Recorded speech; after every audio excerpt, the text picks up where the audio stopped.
As a person who wasn't really into the arcade scene when the original WindJammers was released in 1994, I didn't quite understand the muted but frankly unmissable hype for a sequel arriving nearly 30 years later. However, throughout my playtime with WindJammers 2, I've learned to love this addictive gameplay loop and the one more go mentality it happily instilled in me. This is the XboxEra review for WindJammers 2.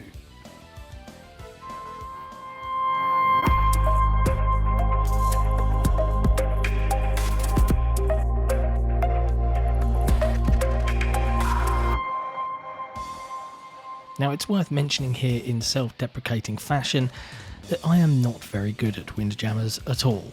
However, this hasn't stopped it from becoming one of my favourite go-to options for couch play with friends and family over the past week, as I've spent my time evaluating it. Unfortunately, at time of review, I couldn't find any online matches to view and experience the netcode or player base health. The options were there and the menus available, but even with crossplay on, I couldn't find a single match. WindJammers gives me vibes of a competitive arcade fighter mixed with Pong wrapped in an ultimate frisbee volleyball hybrid deathmatch. If that sounds bonkers, that's because it intends to be. It's an arcade game through and through, and the sound design is just top notch at not only being a callback to the original game, but capturing the vibe of the early 90s. This also bleeds over into a visual feast of thick lines and comic book colours mixed with throwback pastel palettes in the art of the levels and the 10 playable characters, each representing a country in a winner-takes-all competition on stages each with varying modifiers and point limits. On the surface, WindJammers 2 is a simple enough game to pick up and understand. The difficulty lies in reaching the ceiling of mastery needed to compete with the higher level AI. As a guy who's never played the original, I was getting shown the front door by even the easy AI on tournament mode and versus mode. However, I was more competitive with my friends who wanted to play as we were more in our zone of competition.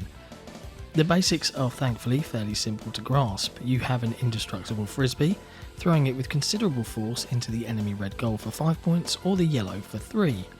You can also lob and spike the frisbee like a volleyball. If you make the enemy miss, you'll make up some consolation points between 2 and 4, depending upon the arena rules set.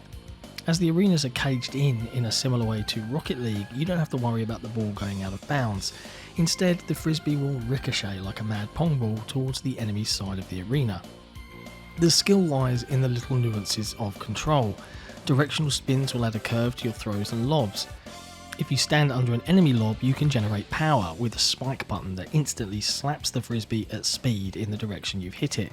You can also jump and catch the disc mid-air for a violent spike or rollout, which will send the frisbee screeching at the goal like an F1 car tyre. To defend this, you will need to manoeuvre your character around the court and catch the disc, throwing it back or spiking it. In story mode, it's a best of 3 sets with the first to 15 winning a set. In versus mode, you can adjust these modifiers to your heart's desire.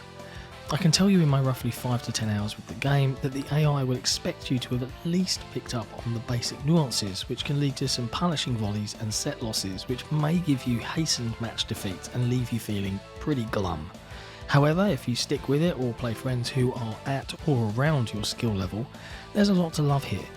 For couch-based fun with friends, there's a lot of powerful gameplay to enjoy with WindJammers 2. Speaking of power, each of the 10 characters has a super move. For every perfect catch, spike, throw or lob, you will build up your power gauge and unleash these stylistic and devastating finishers. These are a fun addition to the game, and if saved and utilised at the right time, they can provide some additional satisfaction and easy points. Super moves can be defended, but not as easily as the regular ones. There isn't much more to say about WindJammers 2. It's an easy to learn, hard to master gameplay loop, and it's thrilling when you've got it all worked out, but it can snowball quickly and crush you easily if you step out of your skill level. The art, sound and music are aesthetically pleasing and a joy to look at and listen to. I recommend WindJammers 2 for fans of the original and for new players looking for a fun and challenging experience. Thanks for watching. If you enjoyed this video, be sure to hit like, hit subscribe, and hey, ring that notification bell so that we can let you know when we're dropping some fresh content. And we'll see you next time.